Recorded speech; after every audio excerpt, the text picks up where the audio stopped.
하셨느니라. 아멘. 예, 에베소서를 보면은 바울이 강조하는 것들을 우리가 계속 볼 수가 있습니다. 특별히 바울은요, 이방인이었던 에베소 교회 성도들이 하나님의 자녀가 되었음을 강조합니다. 그들이 바로 하나님의 백성이라는 겁니다. 하나님의 자녀, 하나님의 백성, 또한 하나님의 교회는 바울에게 있어서 같은 의미로 반복해서 사용되어져 있는 것을 보게 되는데요. 특별히 그들의 신분이 바뀌었고 그들의 환경이 바뀌었습니다. 어쩌면 그들을 부르는 호칭도 바뀌었습니다. 그래서 바울이 강조하는 바는 이제는 새로운 신분에 맞게끔, 새로운 환경에 맞게끔 새로운 기준을 가지고 살 것에 대해서 강조하고 있는 것을 보게 됩니다. 그래서 바울은 이야기하죠. 너희들이 예전에 입었던 옛것은 다 벗어버리고 이제는 주 안에서 새 것을 입을 것에 대해서 말씀하고 있습니다. 또 한편으로는 하나님의 자녀로서 하나님을 본받는 자가 되라라고 이야기하는 것을 우리는 살펴보고 있습니다. 특별히 바울은요, 분명히 이야기하고 있는 거죠. 새로운 정말로 신분을 가진 이방인이었다가 하나님의 자녀가 된 그들이 이제는 새로운 기준과 새로운 환경에 하나님이 원하시는 정말로 그와 같은 직분과 때로는 여러 가지 기준에 맞추어서 살 것에 대해서 분명히 이야기하고 있습니다. 그런데 우리가 새로운 어떻게 보면은 기준에 맞춰서 왜 살아야 되지라고 묻는다면 아마 여러 가지 이유들을 댈 수 있겠지요. 오늘 본문은요, 바울은요, 왜 우리가 새로운 기준에 맞추어서 살아가야 되는지에 대해서 크게 좀 두 가지를 이야기해 주고 있습니다. 첫째는요, 우리가 하나님의 뜻에 맞는 삶을 살아가야 되는 이유는 심판이라는 것이 있기 때문입니다. 만일 심판이 없다면 우리가 저마다 하고 싶은 대로 우리가 사사시대처럼 자기 소견대로 자기 옳은 대로 그냥 마음대로 살아가면 됩니다. 그러나 막상 심판이라는 것이 있다면 분명히 그 심판의 기준에 우리가 부합되어지고 그 심판을 받지 않는 확실함에 서야 되는 것은 너무나도 분명한 사실 아니겠습니까? 바울은 바로 심판이 있다면 바로 그 심판을 준비하는 삶의 자세를 가져야 된다라고 이야기하고 있습니다. 또 하나는 우리가 새로운 기준과 환경에 맞춰서 살아가야 되는 이유는 우리가 이제는 빛이기 때문에 더 이상 예전의 어둠이 아니기 때문이다라는 것을 설명해 주고 있는데요. 바로 이 말씀을 오늘 우리가 함께 살펴보았으면 좋겠습니다. 특별히 바울은요, 그리스도인이 부도덕한 삶을 살지 말아야 될 것을 또한 하나님의 기준에 맞춘 합당한 삶을 살아야 될 것에 대해서 이야기하는데 그중에 먼저 그 이유를요, 하나님의 심판이 있다라는 것을 우리에게 분명히 가르쳐주고 있습니다. 그런데 문제는요, 이 하나님의 심판에 대해서 사람들은요, 저마다 좀 다양한 반응을 보이는 것 같아요. 먼저 가장 구체적인 반응은 모든 예수 그리스도를 믿는 그리스도인들은요, 하나님의 심판이 있다라는 것을 알고 있지요. 여기 있는 우리 성도님들도 하나님의 심판이 있다라는 것을 믿고 알고 있는 줄로 믿습니다. 5절 말씀을 보니까요, 너희도 정녕 이것을 알거니와 그러면서 이와 같은 자들은 하나님의 나라에서 기업을 얻지 못한다. 라는 하나님의 분명한 심판이 있습니다. 6절에도 보면은요, 하나님의 진노가 불순종의 아들들에게 임한다라는 하나님의 심판이 있음을 우리는 성경을 통해서 누누이 확인하게 됩니다. 그래서 많은 그리스도인들은 하나님이 처음 창조하신 때가 있고 하나님이 섭리하시는 그 중간이 있고 마지막에는 하나님께서 모든 것을 판단하시고 심판하실 때가 있다라는 역사의 종말을 믿고 있다라는 것을 우리는 보게 됩니다. 근데 이와 같은 이야기들은요, 성경에 참 많이 강조되어져 나타납니다. 특별히 마태복음을 보면 예수님께서 종말에 대해서 마지막 때에 대해서 예언적인 말씀을 하시는 마태복음 24장, 25장이 나오는데요. 특별히 25장에서 예수님께서는 이 마지막 때가 되면 예수님이 이 땅에 있는 모든 민족을 다 모으신다라는 거예요. 모으셔서 예수님이 오른쪽과 왼쪽으로 구별하는 거죠. 양과 염소를 구별해내는 겁니다. 양에게는 합당한 하나님의 축복이 주어질 것이고 왼쪽에 있는 염소들과 같은 자들에게는 하나님의 진노의 불이 임하게 되겠죠. 마지막 때에는 분명히 하나님께서 그날의 심판이 있을 것에 대해서 이야기하고 있습니다. 예전에 이 계시록을 읽을 때 많은 분들이 이 계시록을 읽으면서 참 두려움과 때로는 부담감을 갖게 됩니다. 그 이유 중에 하나는 이 계시록의 말씀이 하나님의 심판이 계속적으로 나타나기 때문에 그래요. 하나님의 진노의 잔이 쏟아지기도 하고 하나님의 진노의 나팔이 불리기도 하고 그러면서 역사의 마지막 날에 하나님의 이 진노와 심판이 얼마나 크고 무서운지 하나님이 만일 그것을 경감하지 않으면 어느 누구도 홀로 설 수 없다라는 그와 같은 이야기들을 그와 같은 말씀들을 듣다 보면 하나님의 그 심판에 대해서 참 여러 가지 우리를 두렵고 힘들고 무겁게 하는 것을 보게 되는데요. 많은 분들은 바로 이 계시록을 통해서도 하나님의 심판이 반드시 있구나라는 것을 깨닫게 되는 겁니다. 특별히 사도들 역시 복음을 가지고 그의 복음을 이제 성도들에게 이방 사람들에게 증거할 때 복음으로 구원 얻고 하나님의 자녀가 되었다. 여기로 끝나지 않지요. 오늘 말씀만 보더라도 우리가 하나님 앞에 섰을 때 어떠한 심판과 판단을 받을지 지금부터 잘 준비되어지는 합당한 삶을 살라라고 계속적으로 강조하고 있는 것을 보게 됩니다. 그래서 하나님의 심판이 있다라고 믿는 그리스도인들이 있어요. 그런데 문제는 이 그리스도인들은 항상 적은 수라는 거죠. 그리고 이렇게 하나님의 심판을 항상 염두에 두고 살아가는 것은 어떻게 보면은 보통의 일상의 그리스도인들에게 있어서도 상당히 어려움이 있지요. 힘듦이 있지요. 너무너무 바쁘고 너무너무 분주한 일상 속에서 우리는 쉽게 하나님의 마지막 때를 잊어버릴 때가 있다라는 겁니다. 그러나 반대로 세상 사람들은요, 이 하나님의 심판을 거의 믿지 않죠. 아니, 믿지 않을 뿐만 아니라 하나님의 심판을 그냥 무시해 버리죠. 성경에는 이와 같은 예들도 많이 있습니다. 노아 때 하나님께서 심판을 예정하셨죠. 물로써 세상에 있는 모든 것을 하나님께서 다 거두어들이시기로 하나님께서 말씀하셨어요. 그래서 노아에게는 방주를 짓게 하고 무려 우리가 그 방주를 짓는 시간을 보니 120년 동안 노아는 방주를 짓게 됩니다.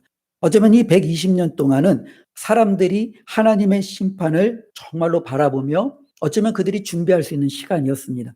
그러나 우리 예수님께서도 말씀하셨듯이 그들은요, 비가 와서 그들을 다 데리고 멸망시키기까지 결코 하나님의 심판이 자신들의 삶 가운데 임할 것이다라고 어느 누구도 생각하지 않은 거예요.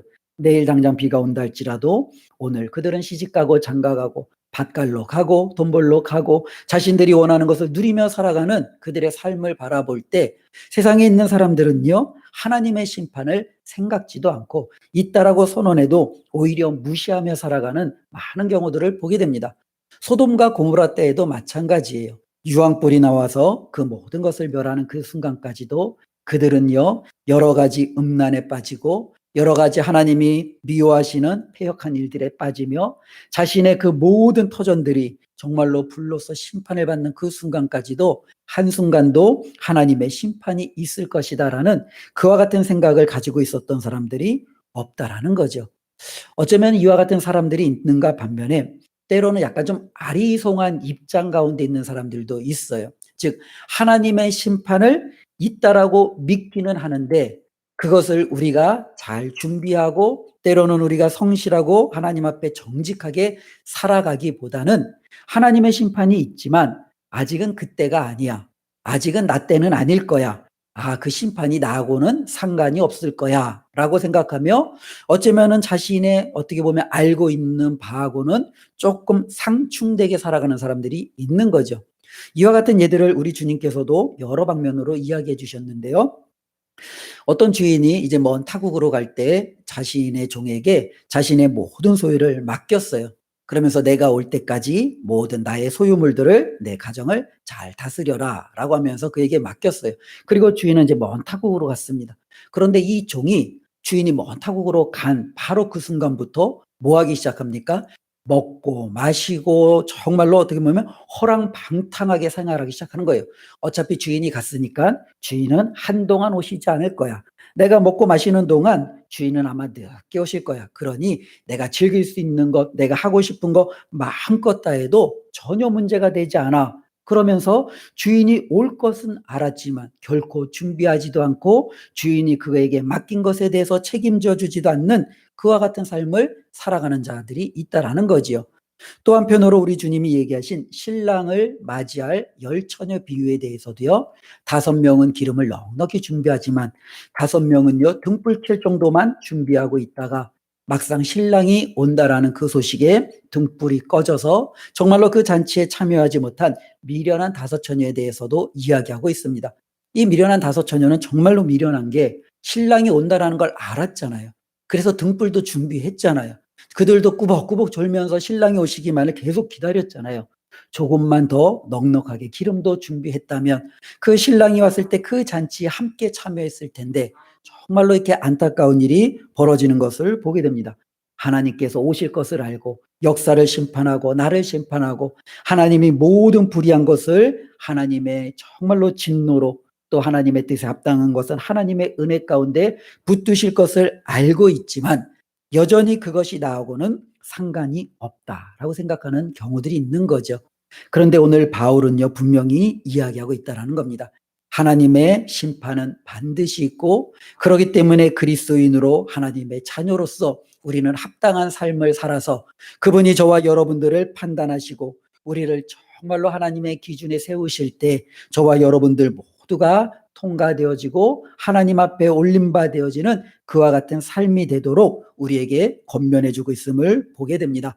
그런데 여기에서 한 가지 좀 오해할 수 있는 게 있어요. 한 번만 죄를 지어도 그러면 심판을 받는가? 그렇지는 않죠. 우리가 한 번 죄 진다고 심판받고 하나님의 진노에 된다. 그러면 어느 누가 하나님 앞에 서겠습니까? 여기서 말하는 어떻게 보면 여러 가지 하나님의 심판의 대상들은요. 6절 말씀을 보니까요. 하나님의 진노가 불순종의 아들들에게 임한다라는 거예요. 그래서 불순종의 아들들이라는 것은 특별히 누가 불순종을 해요? 아무것도 모르면 불순종할 수가 없어요. 몰라서 못하니까. 이 불순종이라는 것은 아는데도 거역하는 사람들이죠. 하나님이 이걸 해. 그걸 알아요. 근데 안 하는 거예요. 하나님이 그건 하지 마. 그걸 알아요. 그런데도 하는 거예요. 이게 바로 불순종이에요.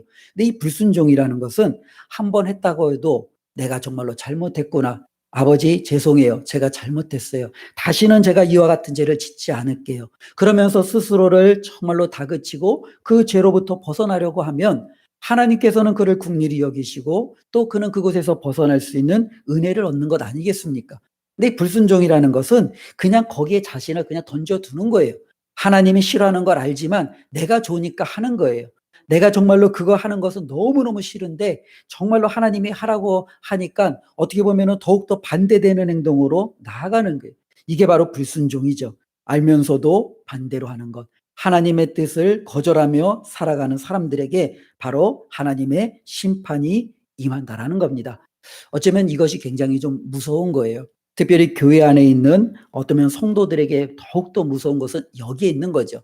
세상 사람들은 모르니까 하나님 앞에 심판을 받는다라고 우리가 인정을 하는데 교회 안에서는 하나님의 말씀을 듣잖아요. 하나님의 말씀을 우리가 뜻을 알잖아요. 하나님이 무엇을 기뻐하시고 싫어하시는지 알잖아요. 그런데도 우리가 그렇게 행하지 않으면 바로 우리가 불순종의 아들들이 될 수 있다라는 거예요. 바로 그와 같은 자들은요, 하나님 나라에서 기업을 받을 수 없다라는 겁니다. 우리가 이 땅에서 모든 것을 다 준비했다 할지라도 정말로 미련한 5처녀가 정말로 신랑이 왔을 때는 그 잔치문이 닫혀 그 잔치에 참여하지 못한 그 어리석음에 우리도 빠질 수 있다라는 겁니다. 그렇기 때문에 주님을 믿고 따르는 우리는 자기 자신을 속이지 말고 때로는 자기 자신을 잘 살펴서 내가 하나님 앞에 순종하며 살아가고 있는지 아니면 하나님 앞에 정말로 뜻을 알면서도 불순종하며 그 말씀을 지키지 않으며 살아가고 있는지를 살펴야 될 줄로 믿습니다. 특별히 우리가 이런 삶을 살아갈 때요, 이 교회 안에는요, 참 다양한 사람들이 있어요. 그래서 하나님의 말씀을 좀 왜곡하는 사람들도 있죠. 그래서 하나님의 말씀을 조금 이렇게 인간적으로 이렇게 풀어버리는 사람들도 있어요. 그래서 6절 말씀을 보니까요, 누구든지 헛된 말로 너희를 속이지 못하게 하라. 이 에베소 교회 안에도요, 어떤 일부에 정말로 예수님을 믿는다라고 하나님의 자녀라고 신앙을 가졌다라고 하는 사람들이 들어와서 아니면은 정말로 이 사람들을 계속적으로 잘못된 가르침으로 꼬드기는 것들을 보게 됩니다. 우리가 잘 아는 대로 신약에서는 특별히 영지주의가 굉장히 득세했잖아요. 이 영지주의라는 것은 바로 영과 육을 이원론화해서 영은 선하고 좋은 것, 육은 악하고 나쁜 것, 이런 기준을 가지고 모든 것들을 바라보는 어떻게 보면 극단적인 어떤 형태의 가르침들이었어요. 그런데 실질적으로 에베소 교회 성도들이 빠지게 되는 것은요, 육적인 죄예요. 우리가 지난주에도 살펴봤던 3절과 4절에 보면은요, 음행과 때로는 여러 가지 음란함들이 있고요. 특별히 5절에도 보면은요, 음행하는 자, 더러운 자, 탐하는 자, 우상숭배자, 거의 모든 죄들이 이 육적인 죄들에 관한 거예요. 그런데 이 헛된 말로 속이는 사람들을 어떻게 속이느냐면, 야, 어차피 영과 육은 달라. 그리고 육은 영에 미칠 수가 없어. 육과 영은 전혀 구별되기 때문에 너가 육으로 아무리 죄를 범한다 한들 그 죄가 영에게는 하등 영향을 미치지 않아. 이렇게 가르치는 거예요. 그럼 그렇게 가르친다라는 건 뭐예요? 너가 음행을 행하든 우상숭배를 하든 너가 정말로 탐욕을 행하든 그 모든 것들은 육체가 행하는 거잖아. 너의 영혼은 하나님을 향하여 순수하게 서 있으면 돼. 그러니 너의 그 육체적인 죄 때문에 괴로워할 필요도 없고 그것을 끊어내려고 너가 애쓸 필요도 없고 그냥 그거는 그거대로 내버려 두고 너의 영혼만큼이라도 하나님 앞에 성실하게 신실하게 살아가면 돼 라면서 가르치는 거죠. 어쩌면 극단적으로 잘못된 가르침이죠. 근데 많은 사람은요, 이 가르침이 들으면 어때요? 좋아요. 양쪽 다 잡을 수 있잖아요. 내 마음대로 살아도 되고 그러면서도 내 영혼만큼은 하나님 앞에 내가 성실하게 신실하게 순수하게 드리면 되고, 그러니 이 가르침처럼 좋은 게 어디 있겠어요. 그래서 많은 초대교회 성도들은요, 이방인이었다가 정말로 하나님의 자녀가 된 많은 사람들은요, 이 헛된 말에 속아서 잘못된 가르침에 빠지는 경우들을 보게 됩니다. 그래서 바울은요, 그와 같은 말들에 속지 말라라고 이야기하고 있습니다. 오늘날에도 하나님의 심판에 대해서 교회 안에서도 잘못된 가르침들이 있지요. 특별히 그 잘못된 가르침 중에 하나가 하나님의 심판을 너무 뭐랄까요? 미화하거나 좀 없게 하거나 이것이 우리와는 좀 상관이 없다라고 좀 이렇게 다른 말씀을 강조함으로 지나치게 반대적으로 나가는 사람들이죠. 가령 예를 들어서 이런 거죠. 하나님은요, 어떤 분이세요? 자비로우신 분이에요. 하나님은 어떤 분이세요? 사랑이 많으신 분이세요. 하나님은 어떤 분이세요? 정말로 그의 자녀들에게 한없는 복과 축복을 주시는 분이세요. 하나님은 결코 악하거나 선한 분이 아니세요. 근데 이렇게 사랑과 자비와 선하신 분이 어떠한 사람들을 그들의 행위가 조금 잘못됐다고 해서 심판해서 지옥불에 던지고 하나님 나라에 들이지 않는다라고? 야, 그럼 그 하나님이 어찌 자비하신 하나님이니? 그 하나님이 어찌 사랑이 많으신 하나님이니? 너가 잘못 알고 있는 거야. 하나님은 자비하시고 사랑이 많으시기 때문에 어느 누구도 지옥에 들어가서 심판받는 것을 원치 않으셔. 하나님은 모든 사람을 다 구원하기를 원하셔. 그렇기 때문에 어느 누구도 정말로 하나님의 나라에 들어가는 데 있어서 어려움을 겪지 않을 거야. 이렇게 가르치는 사람들이 있다라는 거예요. 분명히 잘못된 가르침입니다. 오늘 말씀은 우리에게 분명히 말씀해주고 있습니다. 정말로 이와 같은 육체적인 죄를 정말로 불순종하며 회개치 않고 하나님의 말씀대로 살아가지 않는 그 자들에게는 하나님의 나라를 기업으로 받지 못한다. 하나님의 진노가 그들 가운데 임한다. 분명히 우리에게 선언하고 있다라는 겁니다. 그러니 우리는요, 하나님의 사랑과 자비도 알지만 하나님의 정의와 공의와 심판과 불의에 대해서 하나님이 참지 못하신다라는 그 사실도 우리가 기억하셔야 됩니다. 그래서 바울이 내리는 결론은 7절이죠. 그러므로 그들과 함께하는 자가 되지 말라라는 거예요. 즉 우리는 하나님의 자녀니까 정말로 우리는 그리고 하나님의 심판이 있다라는 사실을 믿으니까 저들과 함께하고 있다가 하나님 나라에 못 들어가면 어떻게? 저들과 함께하다가 정말로 불순종의 아들들에게 임하는 하나님의 진노를 받으면 어떻게? 그러니까 그들과 함께하지 말라라는 겁니다. 그들이 하는 것은 너무나도 당연한 거죠. 탐욕에 정말로 자신을 내놓는 삶, 그 탐욕으로 우상이 가득한 삶, 무엇보다도 자신들이 그와 같은 삶 가운데 하나님을 인정하지 않고 하나님을 예배하지 않는 삶, 이것이 바로 그들이 추구하는 삶 아니겠습니까? 그러니 그들과 함께 우리가 행하지 말라라고 이야기하고 있습니다. 그리스도인으로서 저와 여러분들이 하나님 앞에 온전하고 신실하게 살아가야 될 첫 번째 이유가 있다면 그것은 다름 아닌 저와 여러분들 모두는 언젠가 하나님 앞에 서기 때문에 그렇습니다. 우리의 선악간에 심판이 있을 것이고 그 행위에 하나님의 상벌이 있을 줄로 믿습니다.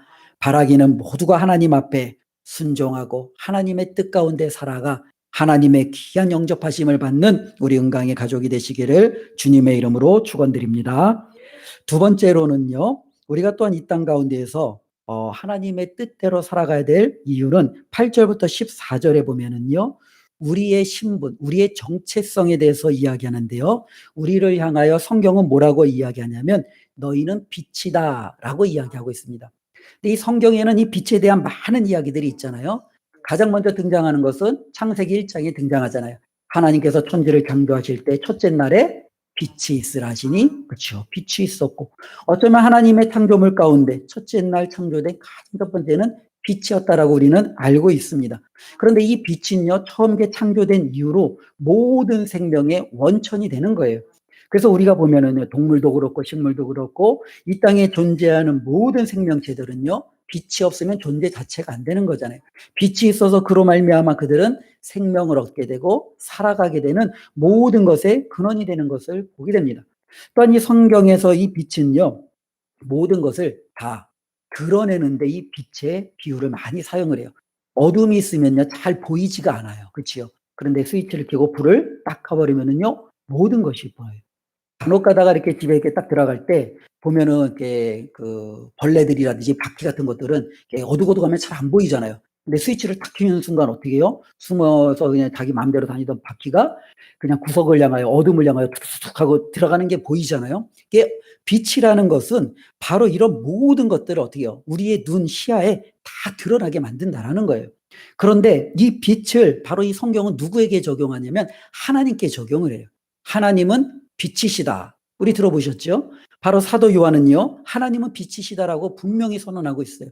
그러기에 하나님께는요, 어두움이 조금도 존재하지 않는다라는 거예요. 이 어두움은요, 죄고요, 악이고요, 하나님의 선하심과 완전히 위배되는 것들이겠죠. 바로 이와 같은 것들은 하나님께는요, 조금도 존재하지 않아요. 왜냐하면 하나님은 빛 그 자체이시기 때문에 그래요. 그런데 성경은요, 또 이 빛을 예수님이 빛이래요. 예수님은 빛이에요. 근데 어떤 빛이냐면 저와 여러분들에게 생명을 주시는 빛이에요. 예수님은 이 땅에 빛으로 오셔서 우리에게 생명을 주시는 하나님의 빛이다라고 우리에게 성경은 소개해주고 있습니다. 하나님도 빛이시고 예수님도 빛이에요. 그런데 놀라운 사실이 8절 말씀을 좀 한번 보겠습니다. 너희가 전에는 어둠이더니 이제는 주 안에서 빛이라. 예. 하나님도 빛이시고 예수님도 빛이시고 이제는 우리도 성경은 빛이다라고 이야기하고 있습니다. 즉 옛날에 우리가 이 어둠 속에 우리가 들어가 있던 존재였고 또 빛 가운데 이제는 우리가 들어가 있는 존재가 아니라 어쩌면 우리 자체가 바로 빛이다라고 이야기를 하고 있는 거예요. 즉 저와 여러분들이 이 빛밭 가운데서 나오면 우리는 빛이 아닌 우리 자신의 원래 모습으로 돌아가느냐, 어쩌면 그렇게 우리가 이야기할 수 있지만 빛은 그렇지 않다는 거예요. 여기에 갔어도 빛이고요, 빛이 이쪽으로 옮겨줘도 빛이에요. 빛은 어디를 가든지 끊임없이 밝히고 생명을 주고 드러내는 것 그 자체일 수밖에 없다라는 거예요. 어느 누구도 이 빛을 감추어 두거나 가두어 둘 수 없다라는 거죠. 그런데 하나님께서는요, 바로 예수 그리스도를 통해서 저와 여러분들이 빛이 되었다라고 분명히 이야기하고 있다라는 거죠. 그럼 빛으로서 우리는 어떻게 살아가야 되겠습니까? 빛이신 하나님은 어둠이 없다면, 저와 여러분들이 빛이라면 우리에게도 어둠이 없어야 되죠. 우리 가운데 죄가 있고 악이 있고 우리 가운데 여러 가지 세상의 모든 몹쓸 것들이 같이 함께 공존한다면 이것은 빛은 빛인데 정말 이상한 빛이죠. 어떻게 설명할 길이 없는 빛이 되겠지요. 빛은 그러한 모든 것들을, 어둠을 다 뒤로하고 물러내는 것 아니겠습니까? 또한 빛이신 예수님께서는요, 이 땅에 오셔서 사람들에게 생명을 주셨어요. 어쩌면 빛으로서 저와 여러분들도 다른 누군가에게 생명을, 다른 누군가에게 정말로 열매를 맺혀줄 줄 아는 그와 같은 삶으로 우리는 초대되었다라는 겁니다. 그리고 9절 말씀 보면은요, 빛의 열매는 모든 착함과 의로움과 진실함에 있느니라. 빛의 열매는 우리가 갈라디아에서에서 바울이 성령의 열매다라고 이야기하는 것과 같은 맥락으로 보셔도 될 것 같습니다. 특별히 이 열매라는 것은 어떻게 보면은 빛의 결과예요. 그렇지요? 빛이 식물에게 피었더니 이 식물 안에서는요, 합당한 열매가 자연스럽게 맺히는 겁니다. 어쩌면은 우리의 삶 가운데도 우리가 빛으로서 하나님이 요구하시는 그 열매가 자연스럽게 맺혀지는 거예요. 근데 자연스럽게 맺혀지는 그 열매는 뭐예요? 착함과 의로움과 진실함이 우리 가운데 맺혀지는 거예요. 이것은 나무에 비유해서 우리 주님께서 말씀하신 것과 똑같은 거죠. 좋은 나무가 좋은 열매를 맺고 나쁜 나무가 나쁜 열매를 맺는 것과 똑같은 거예요. 즉 다르게 이야기하면 사과나무는 사과를 맺는 거예요. 배나무는 배를 맺는 거예요. 그렇죠. 사과나무가 배를 맺었다라는 것은 그 나무는 사과나무가 아니었던 거죠. 그 나무는 배나무였던 거예요. 즉 나쁜 나무가 좋은 열매를 맺을 수가 없어요. 나무가 나쁜 열매를 맺는 것은 그 나무 자체가 이미 나쁘기 때문에 그런 거죠. 좋은 열매는 좋은 나무만 맺힐 수 있는 겁니다. 마찬가지로 우리가 빛이라는 것은요, 우리가 맺는 열매는요, 빛의 열매일 수밖에 없는 거예요. 만일 우리 가운데 어둠의 열매, 정말로 죄악의 열매가 맺혀졌다라는 것은 내가 빛이 아니다라는 반증이 되는 거죠. 증거가 되는 거예요. 저와 여러분들은 하나님께서 분명히 선언하시잖아요. 너희는 주 안에서 빛이다라는 거예요. 그러니 우리 안에 자연스럽게 맺혀지는 것은 뭐예요? 빛의 열매가 맺혀지는 겁니다. 그러니까 내버려 두었더니 내 안에 착함이, 내 안에 의로움이, 내 안에 진실함이 나도 모르게 점점 커지고 그것이 다른 사람들에게 밝히 드러나고 그것이 더욱더 풍성해지는 어떻게 보면 놀라운 일들이 빛의 자녀들에게는요. 하나님이 빛으로 선언한 자들에게는요. 그대로 임한다라는 겁니다. 또 하나 빛은요. 조금 전에도 말씀드린 것처럼 어둠을 몰아낸다고 그랬잖아요. 11절에 보니까요. 너희는 열매 없는 어둠의 일에 참여하지 말고 도리어 책망하라. 즉 이 빛이라는 것은 어둠을 몰아내기 때문에 어둠과 함께할 때 그 어둠과 타협하는 게 아니에요. 이 어둠을 책망해서 그 어둠을 물리쳐 내야 되는 거예요. 이 어둠을 책망하고 물리쳐내는 과정을 13절에 보니까요. 그러나 책망을 받는 모든 것은 빛으로 말미암아 드러나나니 드러나는 것마다 빛이니라. 예. 이 빛으로 우리가 가게 되면 어둠은 계속적으로 드러날 수밖에 없다라는 거예요. 어쩌면 그것이 그들에게는 이미 뭐예요? 책망받는 거예요. 그러면서 자신들의 본질을 드러낼 수밖에 없고 그들은 쫓겨날 수밖에 없는 거죠. 또 다른 어둠으로, 또 다른 어둠으로. 그러나 우리는 그것을 가서도 또다시 빛을 밝히고 하나님의 뜻을 밝히고 세상에 하나님의 놀라운 은혜를 우리가 밝힐 때 정말로 어쩌면 우리가 살아가는 모든 삶이 하나님이 기뻐하시는 삶이 될 수 있다라는 겁니다.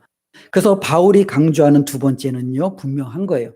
우리가 왜 이 땅 가운데서 의롭고 또 하나님의 뜻에 맞는 합당한 삶을 살아야 됩니까? 라고 이야기한다면 하나님이 빛이신 것처럼 예수님이 생명의 빛으로 우리에게 비추신 것처럼 이제는 너희도 주 안에서 비치기에 하나님처럼 예수님처럼 그의 합당한 열매를 맺는 것이 당연하다라고 이야기하는 겁니다. 바로 이 두 가지를 우리가 기억했으면 좋겠습니다. 그리스도인으로서 이 땅을 살아간다라는 것은 그렇게 녹록한 것은 아닐 겁니다. 힘든 일이 될 겁니다. 왜냐하면 세상 사람들은 자신이 원하는 대로 살아가지만 우리는 어떻게 보면 시험을 준비하는 자녀들처럼 우리의 앞날에 하나님께서 우리를 판단하실 것을 준비하는 자세로 살아가야 되기 때문에 그렇습니다. 내가 지금 행동하는 이 행동이, 내가 정말로 내뱉은 이 말이, 내가 지금 살고 헌신하는 이러한 모든 삶의 현장이 하나님 앞에 섰을 때 하나님이 기뻐하실까? 아니면 하나님이 기뻐하지 않는 삶이 될까? 우리는 그것에 맞추어서 하나님이 기뻐하시는 삶을 살아가야 되기 때문에 그렇습니다. 우리는 스스로를 결코 감출 수가 없어요. 어디를 가든지 저와 여러분들은 빛으로 세상에 밝히 드러날 수밖에 없고 우리는 그것으로 다른 어둠을 몰아낼 수밖에 없어요. 사람들이 우리가 그리스도인이라는 것을 안다면 우리에게 있는 어두움을 우리가 빛으로 제대로 된 사명을 감당하지 못하는 것을 그들은요 결코 이해하지 못할 거예요. 그러나 만일 우리가 그것을 감당한다면 그들은 우리로부터 더욱더 자신의 어두움이 드러남으로 말미암아 힘들어하고 괴로워하겠지만 하나님의 뜻은 우리를 통해서 더욱더 온전히 이루어질 줄로 믿습니다. 그래서 바울은요 14절에 오늘 말씀을 이렇게 결론 내립니다. 그러므로 이르시기를 잠자는 자야 깨어서 죽은 자들 가운데서 일어나라. 그리스도께서 너에게 비추이시리라 하셨느니라. 이 말씀은요 이방인이었던 예수님을 몰랐던 에베소 성도들은요 그들은 이미 죽은 자들이었어요. 그들은 하나님의 심판 가운데 있는 자들이었어요. 그런데 어느 날 그들 가운데 예수 그리스도께서 나타나셔서 자신의 생명의 빛을 그들에게 비추어 주셨어요. 죽었던 그들이 생명이신 예수 그리스도의 그 빛을 받고 이제는 어떻게 됩니까? 깨어났어요. 이제는 죽은 자가 아닌 깨어난 자로 그들은 이제는 주님처럼 살 것을 초청받고 있다라는 겁니다. 주님처럼 빛으로 세상 가운데서 살아가며 주님처럼 다른 죽어 있는 사람들을 살리는 역할을 하며 하나님처럼 어두움을 몰아내는 하나님의 놀라운 뜻을 이루어내는 그와 같은 삶으로 우리들은 부름받았다라는 겁니다. 이것을 기억하면서 이번 한 주간도 그래, 나는 빛이다. 나는 예수 그리스도께서 정말로 나를 살리신 그분의 빛이다라는 것을 기억하며 주님 안에서 말씀 붙들고 승리하는 우리 모두가 되기를 주님의 이름으로 축원드립니다. 기도하겠습니다. 하나님 감사합니다. 우리가 하나님의 자녀입니다. 우리가 하나님의 교회입니다. 자녀답게 하나님의 교회답게 성도답게 살아가기를 원합니다. 하나님께서 우리의 삶 가운데 정말로 칭찬하시고 상급 주실 줄로 믿습니다. 그에 합당한 삶을 살게 해주시고 무엇보다도 빛이신 하나님, 빛이신 예수 그리스도와 더불어 우리도 빛으로서 이 땅 가운데서 하나님이 기뻐하시는 빛의 열매 가득 맺으며 살아가는 한 주 되게 하여 주시옵소서. 예수님의 이름으로 기도드리옵나이다. 아멘.